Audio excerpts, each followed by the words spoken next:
श्री शिवाय नमस्तुभयम। दोस्तों, जैसा कि आप सभी लोग जानते हैं कि 26 अप्रैल 2026 यानी रविवार को पड़ रही है वैशाख महीने की शुक्ल पक्ष दशमी तिथि, जो बहुत ही खास है। और दोस्तों, ये वो तिथि है जो कि वैशाख महीने में रविवार को पड़ रही है।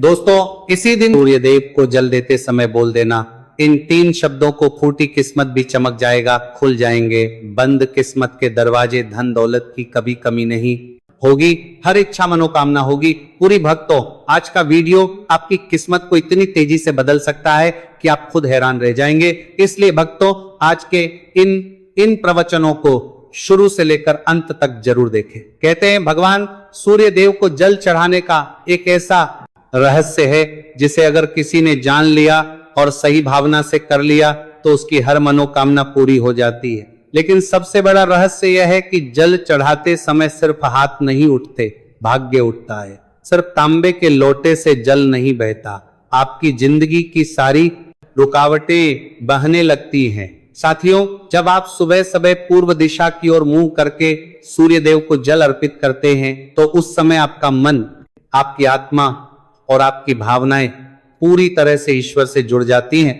उस समय जो शब्द आपकी जुबान से निकलते हैं वही ब्रह्मांड में कंपन पैदा करते हैं और आपकी किस्मत में चमत्कार शुरू होते हैं। आज मैं आपको 3 ऐसे दिव्य शब्दों का रहस्य बताने आया हूं जिन्हें आपको सिर्फ बोलना है। बस बोलते समय मन साफ होना चाहिए, भावनाएं सच्ची होनी चाहिए और आपका विश्वास अटूट होना चाहिए। भक्तों, इन 3 शब्दों में इतनी शक्ति है कि कहते हैं असंभव भी संभव हो जाता है। मन की मन्नतें, रुके हुए पैसे, बिगड़े हुए काम, टूटे हुए रिश्ते, सब कुछ धीरे धीरे ठीक होने लगता है।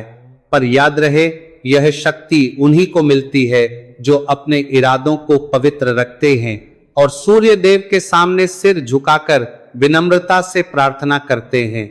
इसीलिए साथियों, कल से ही नहीं, अभी से ही अपने मन थुतु का प्रार्थना करते हैं। मैं निश्चय कर लो कि जब भी सूर्य देव को जल दोगे, इन दिव्य 3 शब्दों को जरूर बोलोगे, आपकी किस्मत खुद आपकी ओर दौड़ी चली आएगी और जीवन में ऐसा सुकून मिलेगा जो आपने कभी महसूस नहीं किया होगा।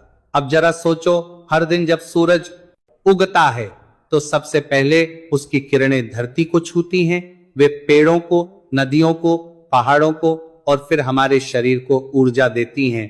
उसी प्रकार जब हम सूर्य देव को जल अर्पित करते हैं तो वे किरणें हमारे मन, हमारे कर्म और हमारे भाग्य को भी प्रकाशित कर देती है। जो व्यक्ति नित्य सूर्य को जल चढ़ाता है उसके जीवन में कभी भी दरिद्रता नहीं आती, क्योंकि सूर्य ही भगवान विष्णु का स्वरूप है और जहां विष्णु का तेज होता है वहां लक्ष्मी अपने आप आती है। अब प्रश्न उठता है कि जब हम सूर्य देव को जल अर्पित करते हैं तो कौन से मंत्र बोलने चाहिए।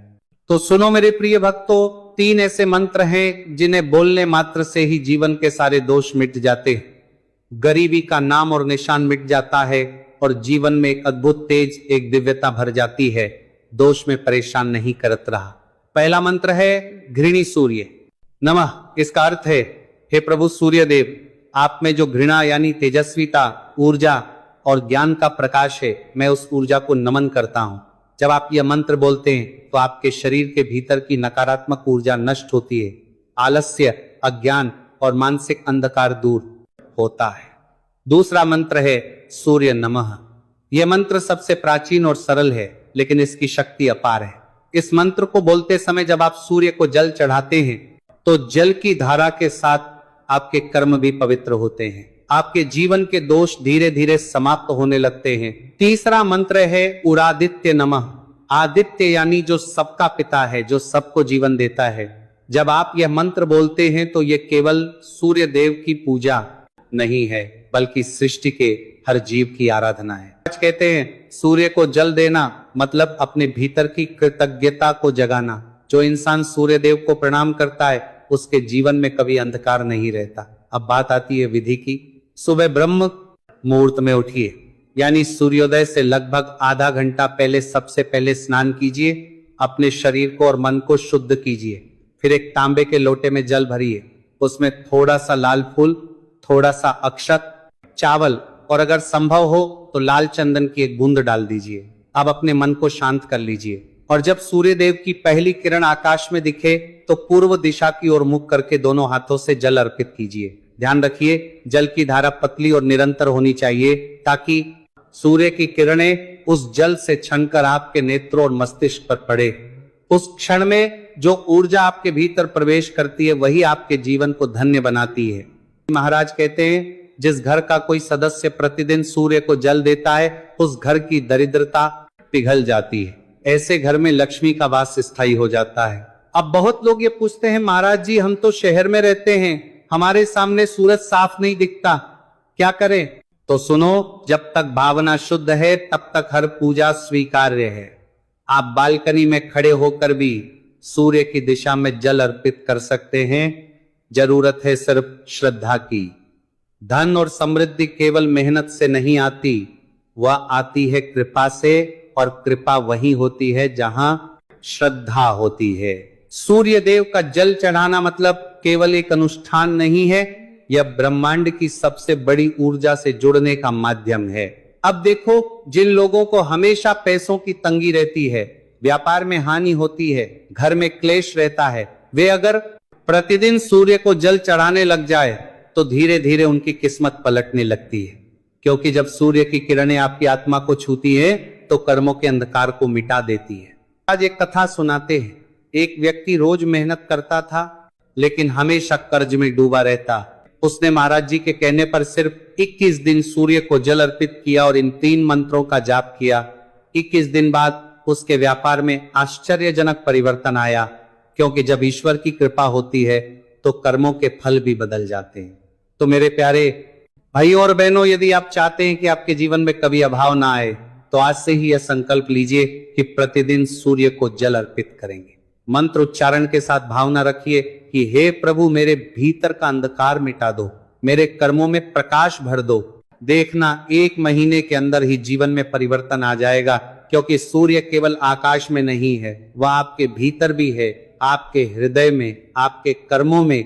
आपके विश्वास में सूर्य को जल देना मतलब खुद के भीतर की ऊर्जा को जगाना। जब यह ऊर्जा जागृत होती है तो आलस्य खत्म होता है, जीवन में गति आती है और लक्ष्मी का प्रवेश अपने आप होता है और फिर हमारे शरीर को ऊर्जा देती है। उसी प्रकार जब हम सूर्य देव को जल अर्पित करते हैं तो वह किरणें हमारे मन, हमारे कर्म और हमारे भाग्य को भी प्रकाशित कर देती है। जी महाराज कहते हैं कि जो व्यक्ति नित्य सूर्य को जल चढ़ाता है उसके जीवन में कभी भी दरिद्रता नहीं आती, क्योंकि सूर्य ही तो विष्णु का तेज होता है, वहां लक्ष्मी अपने आप आती है। अब प्रश्न उठता है कि जब हम सूर्य देव को जल अर्पित करते हैं तो कौन से मंत्र बोलने चाहिए? तो सुनो मेरे प्रिय भक्तों, 3 ऐसे मंत्र हैं जिन्हें बोलने मात्र से ही जीवन के सारे दोष मिट जाते हैं, गरीबी का नामो निशान मिट जाता है और जीवन में एक अद्भुत तेज, एक दिव्यता भर जाती है। दोष में परेशान नहीं करता रहा। पहला मंत्र है घृणी सूर्य नमः। इसका अर्थ है, हे प्रभु सूर्य देव, आप में जो घृणा यानी तेजस्वीता, ऊर्जा और ज्ञान का प्रकाश है, मैं उस ऊर्जा को नमन करता हूं। जब आप यह मंत्र बोलते हैं तो आपके शरीर के भीतर की नकारात्मक ऊर्जा नष्ट होती है, आलस्य, अज्ञान और मानसिक अंधकार दूर होता है। दूसरा मंत्र है ओम सूर्य देवाय नमः। यह मंत्र सबसे प्राचीन और सरल है, लेकिन इसकी शक्ति अपार है। इस मंत्र को बोलते समय जब आप सूर्य को जल चढ़ाते हैं तो जल की धारा के साथ आपके कर्म भी पवित्र होते हैं।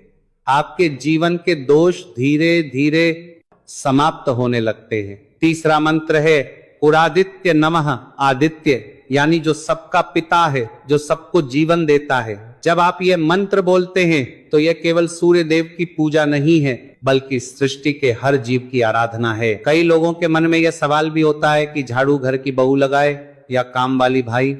इसका जवाब भी हम आपको देंगे, क्योंकि झाड़ू सिर्फ सफाई का सामान नहीं है, बल्कि इसे शास्त्रों में माता लक्ष्मी का प्रतीक माना गया है। झाड़ू अगर सही तरीके से इस्तेमाल की जाए तो यह इंसान को मालामाल बना सकती है, लेकिन अगर झाड़ू से जुड़ी कुछ गलतियां कर दी जाए तो वही इंसान कंगाल भी हो सकता है। हमारे शास्त्रों में झाड़ू से जुड़े कई शगुन और अपशगुन बताए गए हैं। झाड़ू को लेकर कुछ काम बिल्कुल नहीं करने चाहिए, वरना जीवन में परेशानियां आने लगती हैं। झाड़ू को सही दिशा में और सही ढंग से रखना बहुत जरूरी है, वरना यह माता लक्ष्मी की बहन लक्ष्मी को आकर्षित करती है, जो कि दरिद्रता और संकटों की प्रतीक मानी जाती है। अगर आपके जीवन में बार बार समस्याएं आ रही, एक परेशानी जाती नहीं और दूसरी खड़ी हो जाती है, तो हो सकता है इसके पीछे आपके घर में राखी हुई झाड़ू की स्थिति भी एक कारण। अगर जीवन में सब कुछ सामान्य चल रहा है तो ठीक है, लेकिन अगर बार बार उथल पुथल हो रही है तो आपको एक बार झाड़ू से जुड़ी इन बातों पर ध्यान देना ही चाहिए। झाड़ू से जुड़ी ये सारी बातें आपके जीवन की दिशा बदल सकती हैं अगर आप उन्हें समझे और अपनाएं। तो चलिए जानते हैं कि झाड़ू का सही इस्तेमाल कैसे करें ताकि आपके जीवन में सुख, शांति और समृद्धि बनी रहे। जब आपके जीवन में एक परेशानी खत्म नहीं होती कि तभी दूसरी शुरू हो जाती है और घर में धन का लगातार नाश होता जा रहा होता है, आमदनी कम और खर्चे ज्यादा होते हैं, तो समझ लीजिए कि कहीं ना कहीं कुछ चीजें हमारे जीवन में ठीक नहीं चल रही। ऐसे हालात में हमें कुछ बातों का ध्यान रखना बहुत जरूरी हो जाता है। कई बार हम खुद ही अपने घर में नेगेटिव एनर्जी को बढ़ावा दे रहे होते हैं और हमें इसका पता भी नहीं चलता। इनमें से एक अहम चीज है झाड़ू। जी हाँ, झाड़ू जो दिखने में तो एक आम चीज लगती है, लेकिन इसका असर हमारे जीवन और घर की ऊर्जा पर बहुत गहरा होता है। झाड़ू अगर सही समय पर और सही तरीके से इस्तेमाल की जाए तो यह घर में पॉजिटिव एनर्जी ला सकती है, लेकिन अगर इसका गलत समय पर या लापरवाही से उपयोग किया जाए तो गरीबी और दरिद्रता को आने में देर नहीं लगती। आज के समय में ज्यादातर लोग मॉडर्न लाइफ स्टाइल जी रहे हैं, नौकरियां हैं, समय की कमी है और इसी भाग दौड़ में अक्सर लोग ध्यान नहीं दे पाते कि घर में क्या हो रहा है। लेकिन सच तो यह है कि जब से ये दुनिया बनी है तब से लेकर आज तक ऐसा कोई घर नहीं रहा जहां झाड़ू का इस्तेमाल ना हुआ हो। फर्क सिर्फ इतना है कि कुछ लोग इसे सही तरीके से इस्तेमाल करते हैं और कुछ गलत, और इसी से तय होता है कि घर में सुख आएगा या दुख। बहुत से लोग झाड़ू करते हैं को सही जगह नहीं रखते, उसे कहीं भी टिका देते हैं, उल्टा सीधा समय देखकर झाड़ू लगा देते हैं, जिससे घर में नेगेटिविटी फैलती है। हम आपको यही सुझाव देंगे कि अगर सुबह झाड़ू लगाना आपके लिए मुश्किल है तो कम से कम शाम को झाड़ू जरूर लगाएं। घर में गंदगी जमा ना होने दें, और अगर आपने कचरा इकट्ठा कर लिया है तो उसे शाम के बाद घर से बाहर ना फेंके, क्योंकि यह भी अशुभ माना जाता है। अब बात आती है झाड़ू खरीदने की। आपको यह भी जानना जरूरी है कि झाड़ू किस पक्ष में और किस दिन खरीदनी चाहिए। कुछ दिन ऐसे होते हैं जब झाड़ू खरीदना अशुभ माना गया है। इन बातों को ध्यान में रखकर अगर आप झाड़ू का इस्तेमाल करते हैं तो यकीन मानिए आपके घर की परेशानियां धीरे धीरे कम होने लगेंगी और सुख समृद्धि के द्वार खुलने लगेंगे। कौन से दिन आपको झाड़ू को खराब होने के बाद अपने घर से बाहर फेंकना है और कौन से दिन आपको नई झाड़ू का प्रयोग करना है, सबसे पहले हम आपको बताते हैं। नई झाड़ू निकालने के लिए घर में सबसे शुभ दिन होता है शनिवार का दिन। आप झाड़ू जब भी खरीद कर लाए तो उस झाड़ू का उपयोग सबसे पहले आपको शनिवार के दिन करना है। आपने उसको जब भी खरीदना हो उसमें कोई दिक्कत नहीं है, लेकिन आपको उसको खरीदना है तो आपके कुछ बातों को ध्यान रखना है।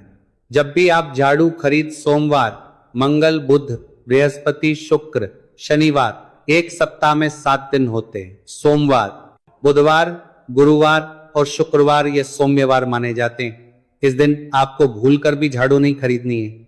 आपको रविवार, मंगलवार और शनिवार ये क्रूरवार होते हैं। इस दिन झाड़ू खरीदना हमारे लिए बहुत ही ज्यादा फायदेमंद होता है। दीपावली पर या फिर कोई भी त्योहार के दिन अगर आप झाड़ू खरीदेंगे, अपने घर में लेकर आएंगे, तो यह आपके लिए कितना शुभ और लकी होगा कि आपने सोचा ही नहीं होगा। झाड़ू हमेशा कड़े वारों में ही आपको खरीदनी है। सोमवार पर झाड़ू खरीदने से हमारे घर में धन की हानि होना शुरू हो जाती है। और नई झाड़ू आप जिस भी दिन खरीदें, अगर पॉसिबल है तो शनिवार के दिन नई झाड़ू का अपने घर में इस्तेमाल करने की कोशिश करें। यह आपके लिए धन संपदा के आगमन का स्रोत बनेगी। अब आपको बताएंगे कि कौन से कोने में हमें झाड़ू को रखना चाहिए, कौन से ऐसे कोने हैं जहां पर झाड़ू को भूलकर भी नहीं रखना है। हम जिसको पूजा रूम बनाते हैं, ईशान कोण, हमारा जो नॉर्थ ईस्ट कोण होता है जिसको हम ईशान कोण कहते हैं, उसमें कभी भी आपको झाड़ू नहीं रखनी है। वहां पर पूजा का स्थल होता है और खासकर पूजा रूम में आपको बिल्कुल भी झाड़ू को नहीं रखना चाहिए, वरना अगर आप झाड़ू रखते हैं तो आपका जो देव स्थान होता है वहां देव आगमन में बहुत सारी मुश्किलें आना शुरू हो जाती हैं और आपके घर में दुर्भाग्य चलकर आता है और आपके घर में नेगेटिविटी प्रवेश करने लग जाती है। इसे बिल्कुल गांठ मारकर बांध ले कि आपको भूलकर भी ईशान कोण में झाड़ू को नहीं रखना है। अब आप लोग सब सोच रहे होंगे कि ईशान कोण में झाड़ू को ना रखें तो फिर कहां पर हम झाड़ू को रख सकते हैं? तो झाड़ू रखने का सबसे अच्छा स्थान है घर का दक्षिण पश्चिम कोण यानी कि साउथ वेस्ट कॉर्नर, जिसको हम नेतृत्व कोण भी कहते हैं। नेतृत्व कोण में अगर आप झाड़ू रखेंगे तो इससे माना जाता है कि माता लक्ष्मी का आपके घर में वास होना शुरू हो जाता है, माता लक्ष्मी आपके घर में आने लग जाती है। ऐसा माना जाता है कि नेतृत्व कोण घर के मालिक का स्थान माना जाता है, इसलिए नेतृत्व कोण में अगर आप झाड़ू रखेंगे तो आपके घर का जो मालिक होता है वह दिन दुगनी रात चौगुनी तरक्की करता है। अब बात करते हैं कि घर में झाड़ू कौन से समय पर लगाना चाहिए। घर में झाड़ू लगाने, पोछा लगाने का आखिर में क्या उचित समय है? हमारे वेद पुराणों में 4 समय बताए जाते हैं। जो व्यक्ति रात के समय में झाड़ू लगाता है उसके घर में दरिद्रता अपने पैर पसार लेती है। आजकल की मॉडर्न युग में अगर पॉसिबल नहीं है, आपके साथ मजबूरी है, तो आपको बहुत सोच विचार करने की जरूरत है। घर को साफ रखना ताकि माता लक्ष्मी हमारे घर में अपने आप वास करने लग जाए, माता लक्ष्मी उस घर में अपना निवास स्थान बना पाए। लक्ष्मी का निवास स्थान बनाने के लिए उन्हें साफ स्वच्छ जगह चाहिए होती है, इसीलिए घर में माता लक्ष्मी के रहने के लिए साफ सुथरा स्थान चाहिए होता है। अगर आप झाड़ू को रात में लगाएंगे, आपकी बहुत बड़ी मजबूरी है जिसके कारण आपको रात में झाड़ू लगाना पड़ रहा है, तो आपको क्या करना है? कचरा बाहर नहीं फेंकना है। झाड़ू लगाते समय कभी भी पांव से झाड़ू को भूलकर भी स्पर्श नहीं करना है। अगर गलती से पांव से झाड़ू स्पर्श भी हो जाए तो उसे छूकर क्षमा मांग लेना चाहिए। ऐसा माना जाता है कि झाड़ू को पैर लगाने से माता लक्ष्मी हमारे